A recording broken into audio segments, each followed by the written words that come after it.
ah! Pukpuk mo sa ulo mo! Oh, bakit yan ang tinira mo? Bakit ka ba nakikialam, ha?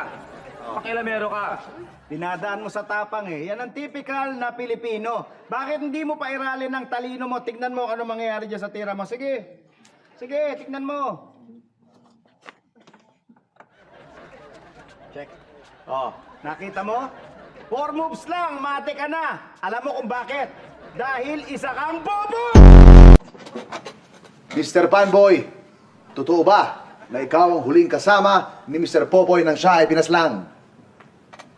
Tama po kayo, Mr. Attorney. Ako po ang kasama ni Popoy nung tinadtad siya ng saksak.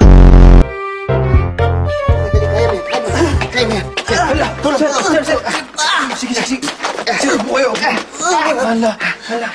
Sir, ano nangyari? May nakaaway na saksak. Nasaksak ko.